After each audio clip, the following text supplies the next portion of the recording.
Hello दोस्तों, मेरा नाम है महेंद्र रावत और मैं आपको इस नए चैनल पर आपको गणित पढ़ाने वाला हूँ। गणित में हम सारी चीजें समझेंगे। हम नींव से शुरुआत करेंगे, यानी बचपन से शुरू करेंगे कि हमने बहुत सारे संख्याओं के प्रकार पढ़े हैं। हम छठी क्लास में आते हैं, हम परिमेय पढ़ते हैं, हम पूर्णांक पढ़ते हैं, हम भिन्ने पढ़ते हैं। वो सारी चीजें, उन्हीं चीजों के आगे आगे और बहुत सारी चीजें जुड़ती जाती है और बहुत सारी बेसिक चीजें जो बच्चों को नहीं आती है, जैसे भिन्नों का जोड़ घटाव। मैं भी जब छोटा था तो मुझे भी नहीं आते थे, इसकी जानकारी नहीं थी। इसके लिए बहुत स्ट्रगल किया मैंने 9th क्लास तक और मुझे समझ में नहीं आती थी। तो मैं चाहता हूँ कि सब बच्चों के साथ ऐसी स्थिति ना हो। आप सब बच्चे अच्छे से सारी बेसिक चीजों को कवर करें, अच्छे से समझे, ताकि हमें आगे दिक्कत न आए। फिफ्थ क्लास का क्लास छठी से लेकर 10वीं तक की जो संख्याएं पढ़ते हैं, उन संख्याओं को हम बोलते हैं वास्तविक संख्याएं, रियल नंबर। ठीक है, इसी के प्रकार बहुत सारे हैं, उन्हीं प्रकारों के बारे में हम चर्चा करते हैं। ठीक है, शुरुआत करते हैं। पहली जो भिन्न है, पहला जो संख्या का प्रकार है वो है प्राकृत संख्या है। ठीक है, हम बचपन से अगर 5वीं क्लास तक की बात करें तो हम देखते हैं कि हमें संख्याओं के प्रकार दिखते हैं। हम 1, 2, 3, 4 और हम 100 तक गिनती, 1000 तक संख्याएं पढ़ना, 2, 10 संख्याओं तक की संख्या पढ़ना, ये सारे हम सीखते हैं। इसे बोलते हैं हम प्राकृत संख्या। ठीक है, क्योंकि हम इसका इस्तेमाल भी करते हैं, ज्यादा छठी क्लास तक हम इस्तेमाल करते हैं। लेकिन बाद में हम बात करते हैं कि अगर इसमें किसी कमी है, इसके अंदर कमी है 0 की, जो कि हम नॉर्मली इस्तेमाल बहुत कम करते हैं। ज्यादातर लोग हमेशा इन्हीं संख्या का इस्तेमाल करते हैं, 0 का इस्तेमाल बहुत कम करते हैं। ठीक है, अब बात करते हैं कि जिसका 0, इसमें क्या नहीं है, इसमें 0 नहीं है। अगर 0 अगर ऐड हो जाए तो एक ऐसी संख्या बन जाएगी, पूर्ण बन जाएगी। प्राकृत अधूरी है 0 के बिना। ठीक है, लेकिन प्राकृत में 0 नहीं होता है। 1 से लेकर अनंत, अनंत का मतलब यही है कि ये 1000, करोड़, लाख, अरब, खरब ये चलते ही जाएंगे।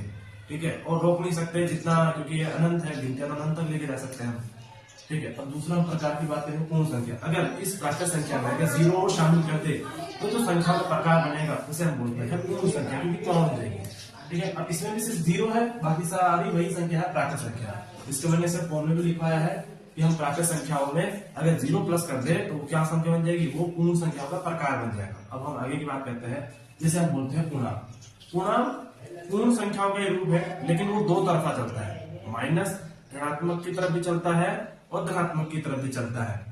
ठीक है, इन संख्याओं का उपयोग, ये संख्या हमें छठी क्लास में थोड़ा सा इंट्रोडक्शन मिलता है, हल्का सा थोड़ा सा समझने को मिलता है। 7वीं क्लास में और मुश्किल हो जाता है और ये संख्या में आती जाती है। और 10वीं क्लास में तो एक बेस होती है। अगर आपको 10वीं क्लास में अगर भिन्नों का, पूर्णांकों का, अगर ये जोड़ घटाव गुणा भाग नहीं आता है तो आप ये भूल जाइए कि आपसे गणित के बेसिक क्वेश्चन, जो नॉर्मल क्वेश्चन होते हैं, क्षेत्रमिति के, आयतन, परिमाप, ये भी आप कर पाएंगे।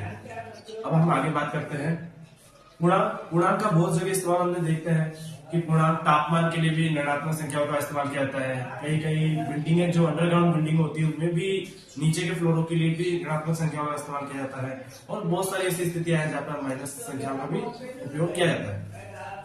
अब हम बात करेंगे परिमेय संख्या। परिमेय संख्या दरअसल भिन्न है, लेकिन भिन्न में हम देखते हैं सिर्फ प्लस वाली संख्या होती है, धनात्मक वाली संख्या होती है, ऋणात्मक वाली संख्या नहीं होती। तो आप देखेंगे कि परिमेय संख्या में धनात्मक संख्याएं भी होती है, ऋणात्मक संख्याएं भी होती है। मैंने इसको बता दिया है। अब हम बात करते हैं अपरिमेय संख्या। अपरिमेय जिसको इस रूप में नहीं लिखा जा सकता।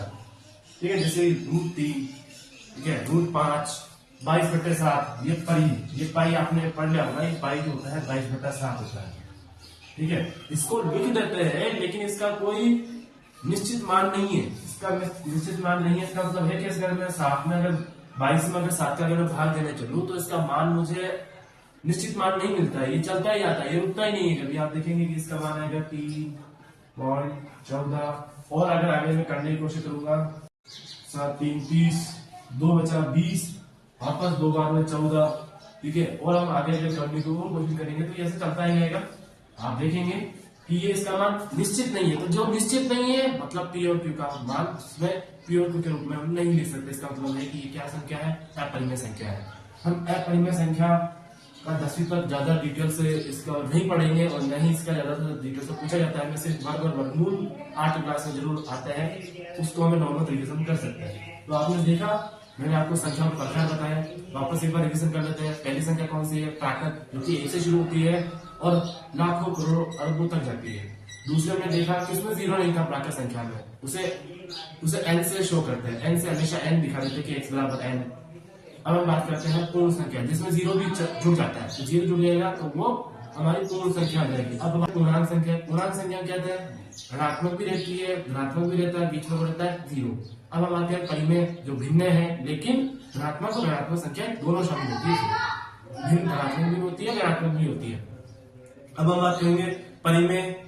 अब हम बात करेंगे अपरिमेय, जिसका ज्यादा इंट्रोडक्शन नहीं है। आप ये समझ लो कि पी और क्यू मतलब भिन्न के रूप में से शॉर्ट नहीं कर सकते, लेकिन हम देखते हैं वृत्त के सूत्र में हम इसका यूज कर लेते हैं, 22/7 रख देते हैं, तो इससे लगभग हमें मान प्राप्त होता है। किसी भी अगर हम वृत्त का क्षेत्रफल भी ज्ञात कर रहे हैं और पाई की जगह हम 3.14 रख रहे हैं या 22/7 रख रहे हैं, तो उसका उस क्षेत्रफल निश्चित नहीं निकलता है, लगभग निकलता है। हमें लगभग भी हमेशा लिखना चाहिए। तो आई होप आपको समझ में आएगा संख्याओं का प्रकार। और इसी तरह से मैं आपको हर एक प्रकार के, जैसे बच्चों को नॉर्मली जो दिक्कत आने वाली है और आती है नॉर्मली, मैं देखता हूँ मुझे भी आई थी, आपको भी आने वाली है, और इसी समस्या के निदान के लिए मैंने आपका यूट्यूब चैनल शुरू किया है और इसी में आपको मैथ्स से रिलेटेड बहुत सारी वीडियो देखने को मिलेगी। अब करने वाला है पूर्णांकों का जोड़ घटाव गुणा भाग। इसको समझने वाले कि किस तरह से होता है, क्योंकि इसके नियम अलग है, नॉर्मल संख्या नहीं है जो 5 तक आती थी, ये बड़ी संख्या है, इसे समझना जरूरी है। साथ में परिमेय संख्या जो कि भिन्न है, भिन्नों का जोड़ घटाव गुणा भाग बच्चों को नहीं आता है। इसको मैं सरल से सरल नियम के अनुसार मैं इसको पढ़ाऊंगा आपको। आई होप ये वीडियो पसंद आई हो।